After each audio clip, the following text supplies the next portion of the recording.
Hello, good afternoon everyone. आज के lecture में हम क्या पढ़ेंगे, मध्य प्रदेश की जनजातियाँ हमने स्टार्ट कर दी थी और इसका मैंने सिलेबस आपको बता दिया था कि सिलेबस में हमको क्या क्या पढ़ना है ना। और हमारा एक लेक्चर जनजातियों का और हो गया था जिसमें मैंने आपको बेसिक इन्फॉर्मेशन दे दी थी जनजातियों के बारे में।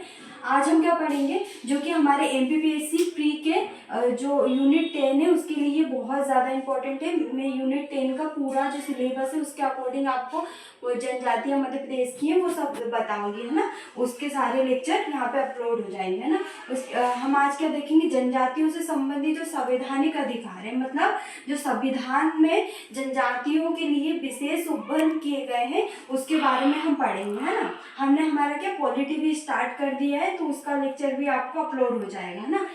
सबसे पहले हम क्या देखेंगे कि जो जनजातियों की परिभाषा है वो किस में दी गई है, किस अनुच्छेद के अंतर्गत दी है, क्योंकि ये डायरेक्ट क्वेश्चन पूछते हैं कि जो परिभाषा है वो किस में दी गई है एसटी की।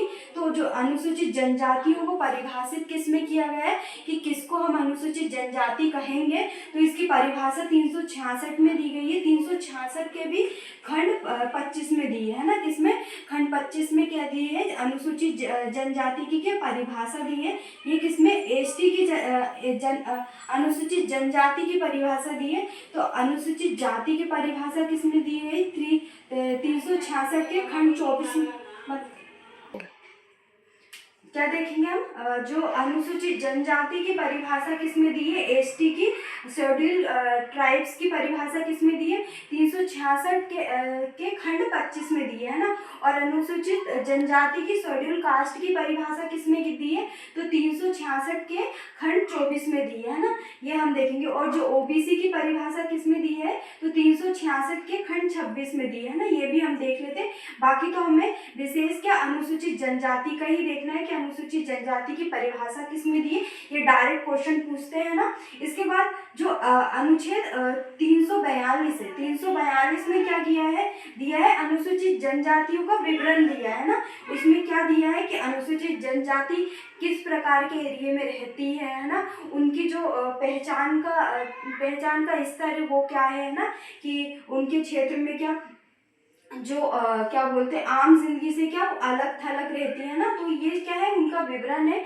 इस आधार पे क्या हम किसी भी जाति को अनुसूचित जनजाति घोषित करते हैं। तो इसका वर्णन किसमें दिया है, 342 में, 342 अनुच्छेद में इसका विवरण दिया गया है ना। अब हम क्या देखेंगे, जो अनुसूचित जनजाति से संबंधित और सामाजिक सुरक्षा से संबंधित जो अनुच्छेद है उनके बारे में पढ़ेंगे, है ना। जो सामाजिक सुरक्षा देते हैं किसको, अनुसूचित जनजाति को, उसके बारे में देखेंगे।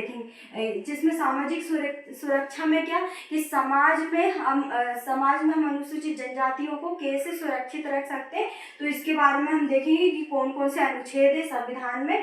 तो अनुच्छेद 17 है ना। तो अनुच्छेद 17 में, जो कि किसके अंतर्गत आता है, भाग 3 के अंतर्गत आता है, जो कि हमारे जो समानता का अधिकार है, समानता के अधिकार के अंतर्गत कौन सा आता है, अनुच्छेद 17 आता है।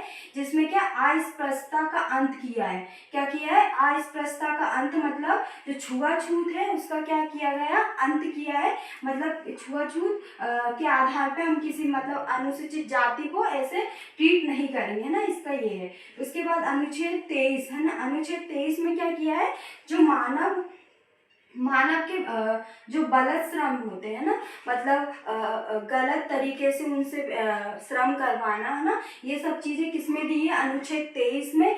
ये भी किसके अंतर्गत आता है, भाग 3 के अंतर्गत आता है ना। कौन सा, अनुच्छेद 23। और इसमें क्या, ये हमारे किसके अंतर्गत आता है, जो शोषण के विरुद्ध अधिकार है ना, शोषण के विरुद्ध अधिकार है, उसके अंतर्गत कौन सा आता है, शोषण के विरुद्ध अधिकार के अंतर्गत अनुच्छेद 23 आता है ना। तो इसमें क्या किया गया है, मानव के गलत श्रम का निषेध किया गया है। इसमें क्या किया है, इसमें भारत सरकार द्वारा क्या किया है, जो बंधक मजदूर है, बंधक मजदूर प्रथा उन्मूलन अधिनियम कब बनाया गया, 1976 में। क्या, जो बंधक मजदूर प्रथा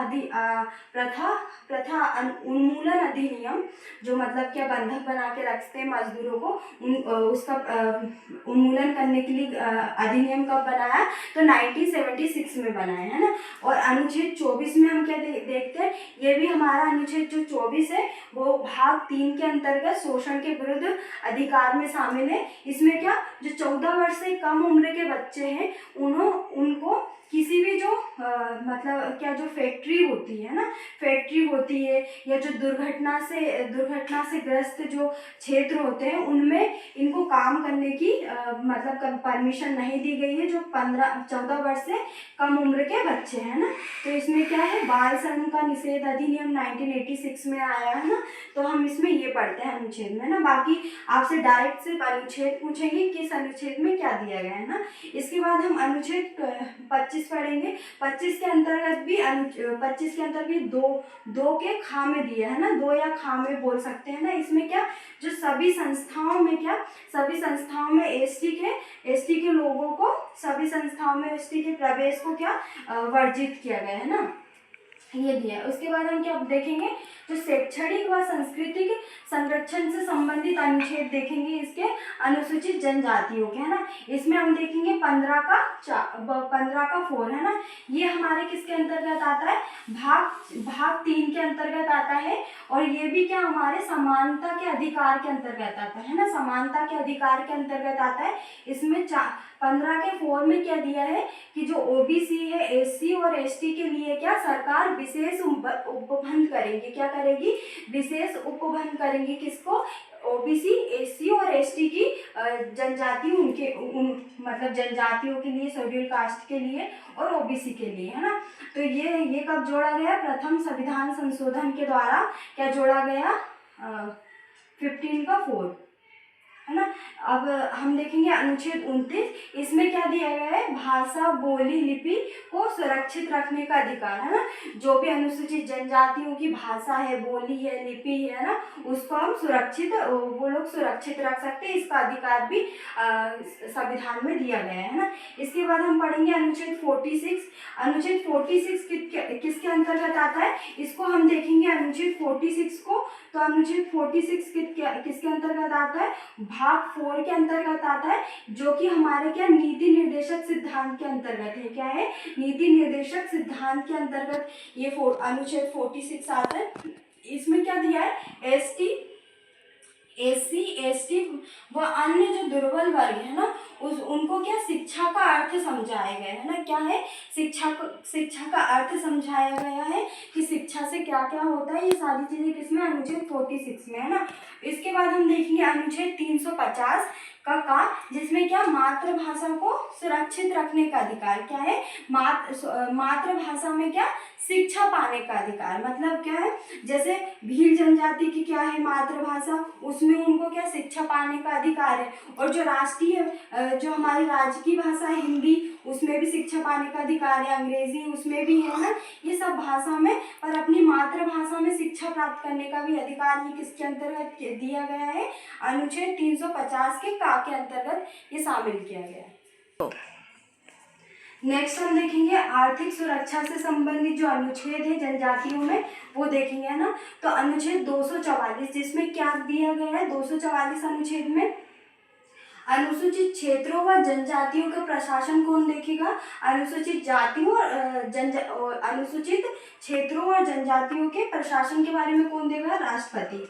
क्या है, राष्ट्रपति को ये शक्ति प्राप्त है कि वो अनुसूचित जनजातियों के क्षेत्रों की पहचान करे और उनके प्रशासन को देखे, है ना।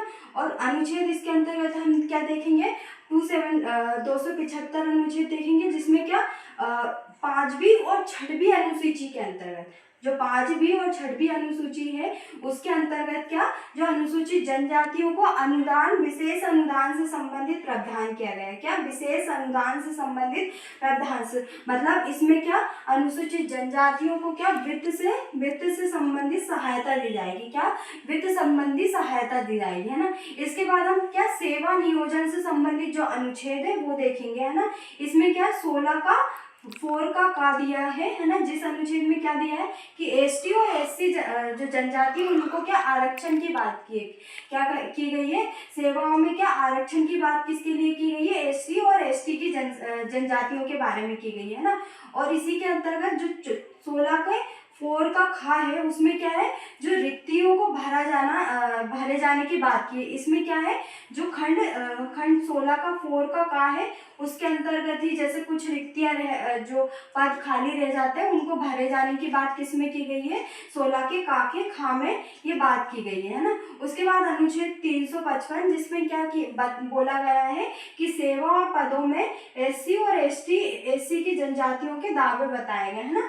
मतलब जो सेवा है और पद है ना उनमें क्या एससी और एसटी जनसंख्या के वो जनजातियों के क्या दावे के बारे में बताया गया। तो हमने क्या ये सेवा नियोजन से संबंधित जो अनुच्छेद है वो भी देख लिया। तो आज के लेक्चर में हमने क्या क्या देख लिया, संवैधानिक अधिकारों के संबंध में है ना कि क्या संवैधानिक अधिकार दिए, क्या क्या अनुच्छेद अनुसूचित जनजातियों से संबंधित है। तो हमने क्या परिभाषा से संबंधित देख लिया है ना।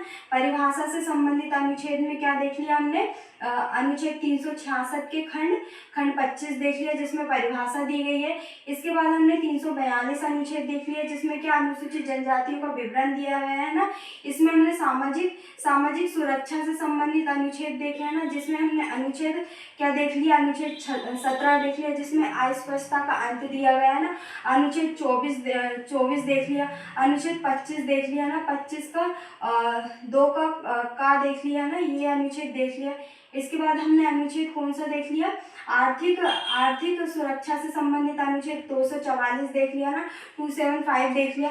उसके बाद सेवा और नियोजन से संबंधित भी देख लिए जिसमें अनुच्छेद 16 का 4 का और खा देखा ना। उसके बाद क्या 325 देखा ना। और हमने क्या शैक्षणिक और सांस्कृतिक से संबंधित भी देख लिया जिसमें हमने क्या देख लिया 350 अनुच्छेद का देख लिया जिसमें मातृभाषा में क्या शिक्षा पाने का अधिकार और भी अनुच्छेद हमने इसके अंतर्गत देख लिया। तो आज के लेक्चर में हमारे जो संवैधानिक अधिकार है वो कुछ अनुच्छेद और हमारे बच गए हैं, तो हम नेक्स्ट लेक्चर में उसको कंप्लीट कर लेंगे।